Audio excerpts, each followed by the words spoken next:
Oke, bismillahirrahmanirrahim. Assalamualaikum warahmatullahi wabarakatuh. Waalaikumsalam warahmatullahi wabarakatuh. Ya, selamat malam teman-teman semuanya. Selamat bergabung kembali di kelas PR Event ya. Pada pertemuan kita, sudah nggak berasa nih, kita sudah bertemu di pertemuan ke-12 ya. Artinya teman-teman nanti dikit lagi akan melaksanakan ujian akhir semester ya.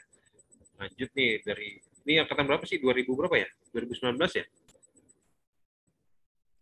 19 benar Pak. Iya, 2019 berarti nanti di semester ganjil di semester 7 ya. Wah, udah seru nih nanti, teman-teman. Ada mata kuliah magang nih. Oke. Langsung teman-teman, kita akan bertemu di pertemuan ke-12. Saya share dulu. Nah, ini pertemuan kita di pertemuan ke-12. Eh, Nanti kita akan membahas terkait dengan membuat proposal ya untuk event terencana. Ini materinya nggak banyak, teman-teman, cuma sedikit. Jadi kita nggak terlalu lama lah. Oke, langsung teman-teman. Sebelum kita mulai, mari kita berdoa menurut agama dan percaya masing-masing. Berdoa dipersilakan.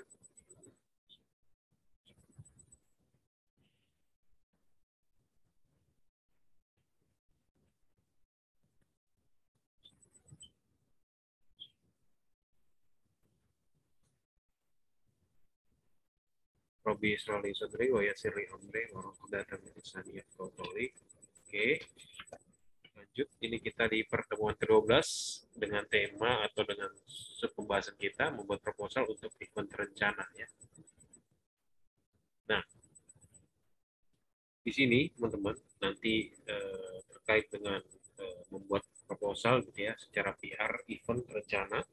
Jadi ada beberapa langkah-langkah gitu ya yang perlu kita ketahui bersama gitu ya dalam membuat suatu PR event gitu ya agar event kita dapat dilaksanakan gitu ya dengan terencana. Artinya di apa ya di kita sudah rencanakan dari awal dan akan berjalan dengan baik seperti itu. Nah, ini pada bab ini akan membahas mengenai langkah-langkah pembuatan proposal PR yang terencana. Adapun langkah-langkahnya sebagai berikut. Nah, di sini yang pertama yang harus kita ketahui dalam suatu proposal ya, teman-teman mungkin udah nggak asing ya dengan yang namanya cover gitu ya. Nah, cover ini apa? Jadi cover ini adalah merupakan halaman depan di mana hal ini menjadi penting karena berhubungan dengan first impression gitu ya. Dalam membuat cover proposal diupayakan mampu membuat konklusi pada pembacanya sehingga ada minat untuk melihat ke halaman berikutnya gitu ya. Jadi di cover itu kita harus membuat cover pada proposal yang kita akan ajukan itu harus dibuat semenarik mungkin, teman-teman. Kenapa? Karena di situ akan menampilkan tampilan awal. Nah, ini proposal menarik atau tidak. Karena setiap kita mengajukan proposal ke perusahaan, itu banyak proposal-proposal yang tidak dilihat. Kenapa? Karena tidak menarik di awalnya. Sehingga di sini ketika kita ingin menyusun suatu proposal untuk kegiatan PR event gitu ya, tentunya kita harus membuat suatu proposal yang menarik di awalnya dulu. Awalnya itu apa ya? Adalah cover. Cover ini harus kita buat semenarik mungkin. Nah, ini contohnya adalah apa ya? Ini event dari si ini ya, dari PGN ya. Jadi covernya kalau kita lihat berwarna gitu ya. Aslinya apa artinya menarik untuk kita lihat. Ini apa sih? Event apa gitu ya? Ya, sehingga kenapa dibuat di sini harus menarik yaitu karena untuk menarik perhatian orang. Kalau bisa dibuat apa ya? Orang itu bertanya-tanya ini apa sih gitu. Ini apa sih sehingga orang melihat gitu. Mau melihatnya gitu ya. Kalau misalkan kita membuat proposal secara covernya cuma biasa aja gitu ya, ada logo terus warnanya putih putih terus warna hitam misalkan hitam putih, nah itu kan nggak menarik ya. Tapi kalau kita suguhkan dengan warna-warna yang memang bisa buat mereka lebih tertarik gitu ya, pasti akan diminati atau di apa namanya dilihat lah gitu. Contoh misalkan teman-teman pasti pernah ya mengadakan suatu event walaupun itu bukan secara PR gitu ya, secara organisasi pasti teman-teman pernah mengadakan event yang namanya misalkan bakti sosial gitu ya atau event terkait dengan apapun itu, membuat proposal yang misalkan secara di RT gitu misalkan, pasti orang-orang juga mau lihat proposalnya seperti apa gitu kan, yang bakal diajukan seperti apa. Kalau misalkan di awalnya nggak menarik ya sangat disayangkan, pasti cuma dilihat sekilas saja. Oh proposal udah taruh, tapi nggak ada daya tarik untuk melihat ke halaman berikutnya. Itu jadi dari cover kita harus buat secara menarik mungkin gitu ya, agar apa, agar orang mau melihat ke lembar selanjutnya, agar orang minat untuk melihat proposal yang kita ajukan. Selanjutnya dari cover itu ada latar belakang pasti ya teman-teman. Jadi setiap proposal gitu ya, apapun itu harus ada latar belakangnya. Nah latar belakangnya ini nggak jangan dibuat sebanyak apa banyak lagi, jangan dibuat banyak, tapi dibuat sesimpel mungkin gitu ya. Artinya teman-teman menjelaskan kenapa teman-teman mengadakan event ini, gitu ya. Apa yang melatar belakanginya. Nah ini sama saja teman-teman ketika teman-teman nanti membuat yang namanya proposal skripsi atau skripsi, pasti kan ada latar belakangnya. Tapi di secara proposal ini teman-teman tidak terlalu untuk membuat banyak kata-kata di dalamnya. Teman-teman hanya menjelaskan secara sekilas gitu ya mengenai event yang teman-teman buat. Misalkan teman-teman membuat event sosial. Perusahaan kami membuat event sosial untuk apa namanya dalam menyelenggarakan event tersebut, event ini gitu ya.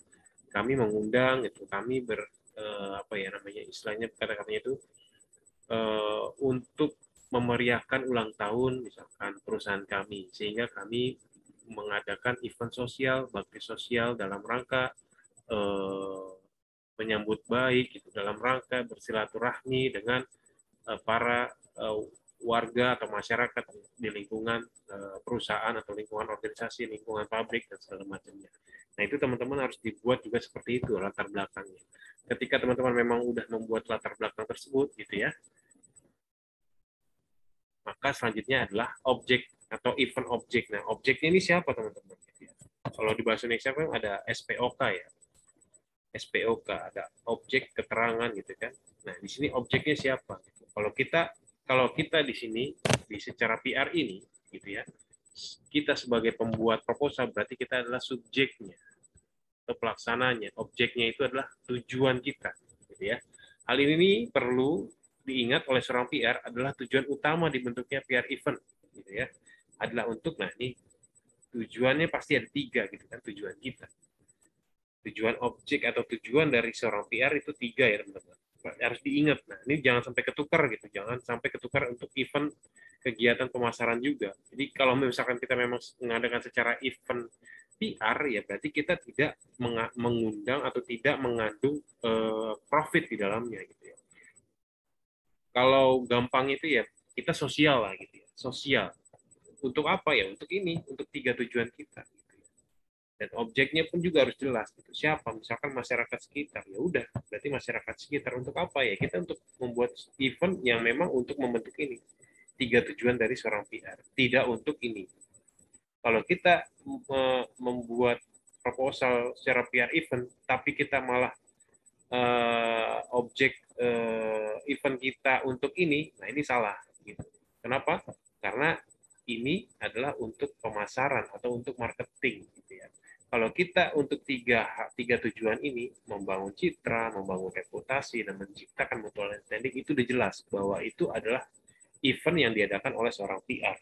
Kalau event yang diadakan secara marketing ya tentu akan menimbulkan gitu ya. Jadi harus dibedakan teman-teman, mana yang harus teman-teman buat secara proposal PR, mana yang teman-teman harus buat proposal secara marketing gitu ya, atau penjualan, atau yang di dalamnya ada profitnya, ada keuntungan di dalamnya. Kalau kita secara PR berarti kita non profit gitu ya. Jadi pertama tadi ada cover, jadi cover harus dibuat secara menarik mungkin, gitu semenarik mungkin, dari desain dan segala macamnya itu harus dibuat semenarik mungkin, dan apa ya buat orang bertanya-tanya, buat orang penasaran gitu. Sama ketika halnya melihat seorang cowok gitu ya, pasti mau deketin cewek pasti dandan dulu, rapi dulu segala macam. Nah itu halnya seperti itu, kurang lebih seperti itu ya. Atau misalnya cewek mau deketin cowok gitu kan, cewek itu harus rapi dulu, wangi dulu segala macam. Jadi dilihat covernya dulu. Kalau covernya udah bagus pasti ada ketertarikan di dalamnya. Kalau misalkan kita mau kenal sama cewek atau cewek kenal sama cowok terus tiba-tiba kita tampil apa adanya gitu kan, nggak menarik compang-camping segala macam, pasti akan menjadi apa ya, ini siapa sih gitu ya teman-teman. Itu cover, terus latar belakang juga kita harus buat gitu ya, sekilas mengenai event, tidak terlalu banyak, sedikit saja gitu ya mengenai event, dengan apa ya, padat dan jelas gitu. Eventnya apa gitu kan, terus kenapa nih diadakan event ini gitu, apa manfaatnya, apa tujuannya, dan segala macam. Nah, ini tujuannya adalah di sini ya kan, tujuan kita adalah ini. Walaupun nanti ini bisa dikembangkan, gitu. Bahasanya bisa dikembangkan. Intinya kita adalah untuk ini, tiga ini. Seperti yang tujuan yang kita bahas di pertemuan sebelumnya, ya kan banyak tuh tujuan-tujuan. Nah, itu bisa dimasukkan. Intinya adalah tiga tujuan ini. Itu event objek, terus eventnya objeknya siapa, itu juga harus jelas. Itu tadi cover, latar belakang, terus event objek. Nah, selanjutnya ada detail. Nah, detail ini berisi tentang apa? Biasanya ada nama event gitu ya, nama atau judul event, tema event, hari dan pelaksanaan aktivitas dan program event. Ini jelaskan nama judulnya apa gitu ya. Kalau misalnya teman-teman mengadakan event secara sosial, nah, judul eventnya apa yang menarik misalkan. Kalau kemarin kita membahas tentang judul event apa ya, we care gitu ya, kita peduli terhadap lingkungan. Nah, itu dituliskan judulnya seperti apa, nama, temanya juga seperti apa, lalu pelaksanaannya kapan, harinya, dan tanggal pelaksanaan itu harus dijelaskan juga di situ gitu kan, di proposal itu. Jadi kalau misalkan kita membuat proposal secara PR event, ini bukan proposal yang tebal gitu ya teman-teman. Ini proposal PR itu biasanya sedikit tapi padat isinya. Ada apa aja ya? Ada ini gitu ya. Ada cover, ada latar belakang, tadi ada event objek, terus selanjutnya ada detail objek, dan selanjutnya nanti ada yang lain. Nah, ini harus dijelaskan juga detail eventnya teman-teman di dalam sebuah proposal itu. Nah, selanjutnya target audience. Nah, target audience haruslah jelas gitu ya. Karena bagi internal perusahaan, hal ini akan mempengaruhi pada konsep event. Dan bagi eksternal, event ini akan berpengaruh bagi kesamaan target audiens yang dibidik oleh pihak sponsor terkait pihak terkait lainnya, ya. Jadi targetnya juga kita harus jelas, teman-teman. Ketika memang kita mau ke masyarakat, nah berarti kita harus apa namanya, menyamakan dengan si eksternal atau apa namanya,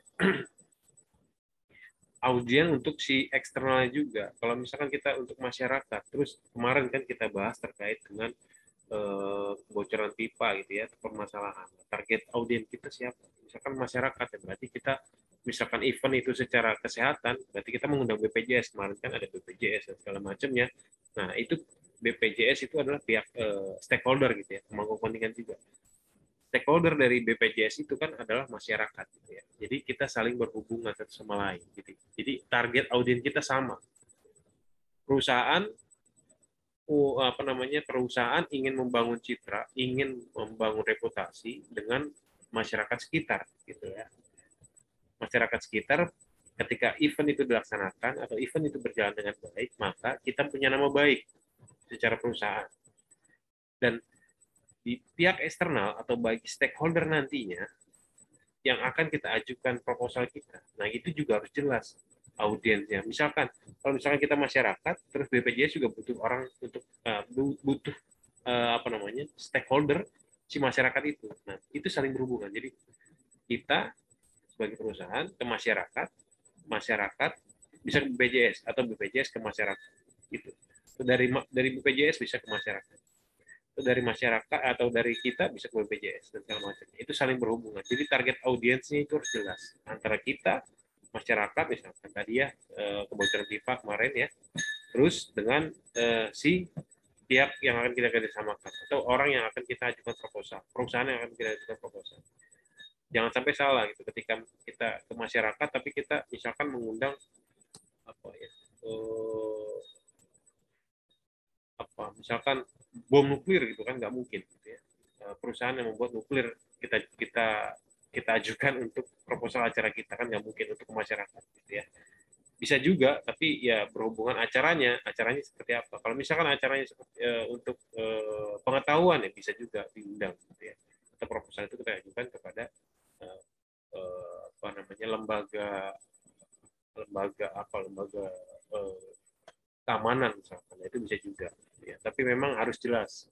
Jadi antara kita dengan perusahaan yang akan kita ajukan proposalnya. Seperti itu.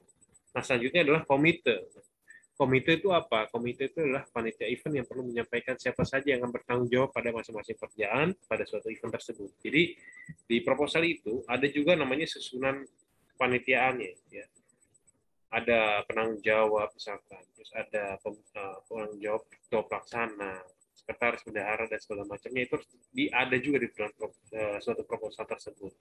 Fungsinya untuk apa ya? Untuk ini nantinya ketika memang ada si proposal yang kita ajukan misalkan ke pihak eksternal gitu, atau pihak ketiga atau pihak yang kita mau kerjasamakan, dia tahu penanggung jawabnya masing-masing. Gitu ya.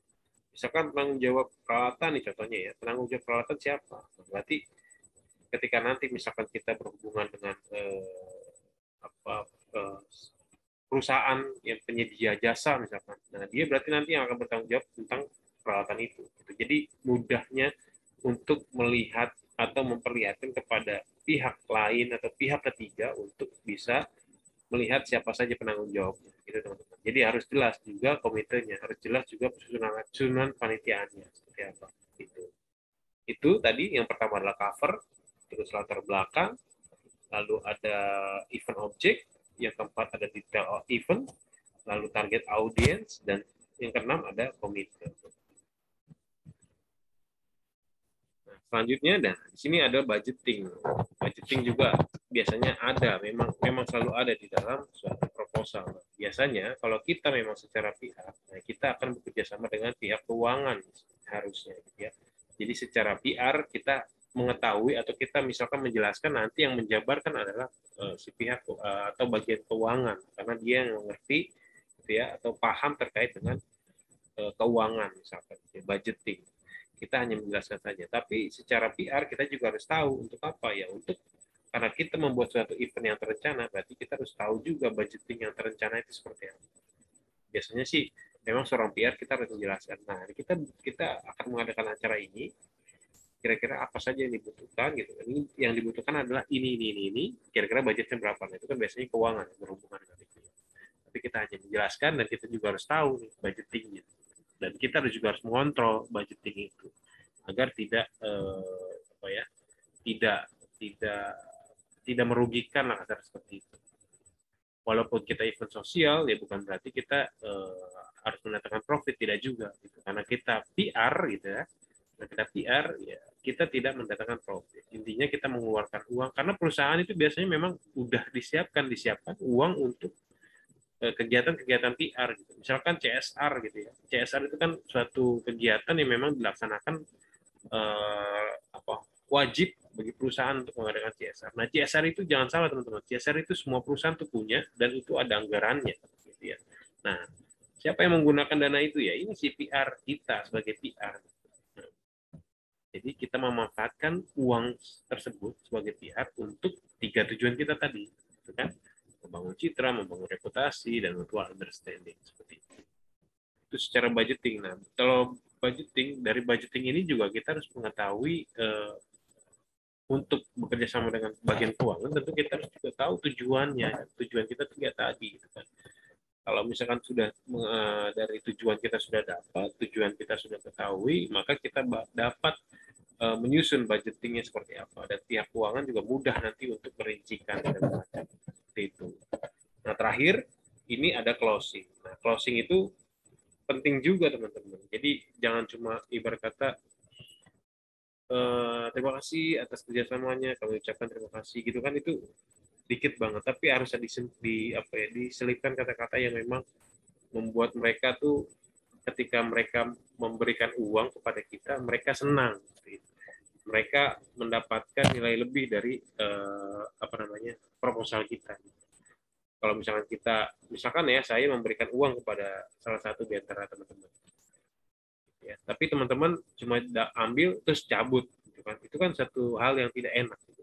Makanya di closing ini gitu ya, kita juga harus menyiapkan satu kata-kata yang membuat orang yang memberikan bantuan kepada kita merasa senang dan merasa mungkin nanti terikat gitu, bisa jadi nanti event selanjutnya mereka mau bekerja sama lagi dengan kita gitu ya. Maka di sini diartikan bahwa penutup sangatlah penting, di mana ada kalimat yang sering kita dengar adalah smooth ending gitu ya, lebih smooth tapi kena gitu ke orang. Smooth tapi kena ke organisasi yang lain. Smooth tapi kena kepada misalkan organisasi yang akan kita kerjasamakan. Yang dapat diartikan bahwa ending sebuah event diupayakan membuat publik mendapatkan pengalaman tersendiri gitu kan. Ada nilai positif di dalamnya gitu ya. Dan mengetahui siapa saja pihak penyelenggara event tersebut dan juga mudah untuk mengontak panitia tersebut jika diperlukan untuk hal lainnya di kemudian hari. Nah, itu kan. Jadi apa yang tadi saya bilang bahwa memang ketika si closing ini dibuat enak gitu ya, dibuat happy ending lah kasar gitu ya, pasti orang akan merasa bahwa wah kita senang loh bisa bekerja sama dengan Anda gitu ya. Event ini bagus gitu kan. Jadi menandakan hal positif juga pada perusahaan kita. Terus kita juga memang walaupun memang tidak terucap gitu biasanya tidak terucap, tapi secara sikap gitu ya, secara gesture gitu ya, tahu kita kita bisa lihat itu secara komunikasi kita tahu oh iya nih kayaknya orang ini bakal kita bisa kerjasamakan lagi di kemudian hari, di kemudian event kayak gitu. Jadi closing ini di satu proposal itu dibuat seenak mungkin gitu, smooth tapi kena gitu ya. Nah itu teman-teman terkait dengan materi kita dalam membuat proposal untuk PR event terencana. Ada yang mau ditanyakan mungkin?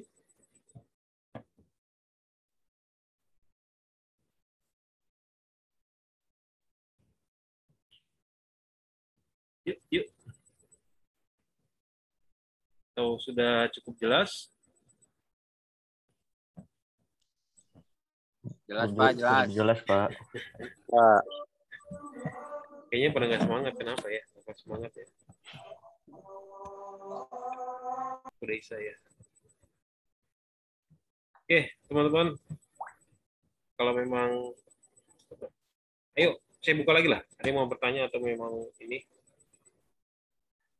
Jadi teman-teman saya kasih bocoran ya untuk tugas kita nanti. Itu terkait dengan tugas kan ada dua berarti ya, sebelum UAS dan sebelum UTS dan sebelum UAS. Nanti tugasnya teman-teman, silakan teman-teman nanti membuat proposal gitu ya secara PR event tadi ya yang berisi tadi 8 poin tadi gitu ya. Silakan teman-teman buat gitu ya. Teman-teman bisa lihat dimanapun itu contohnya seperti apa, teman-teman silakan buat. Nanti teman-teman adalah di apa ya, dijadikan sebagai PR-nya si kampus kita. Jadi teman-teman bebas silakan membuat acara apapun gitu ya secara PR yang berisi 8 poin tadi gitu ya. Covernya, terus latar belakangnya seperti apa, terus nanti ada objek eventnya seperti apa dan segala macam. Pokoknya teman-teman silakan buat semenarik mungkin, sebagus mungkin, semakin bagus nilainya. Itu ya teman-teman. Jadi nanti di pertemuan ke-13 itu kisi-kisi apa ya? Kisi-kisi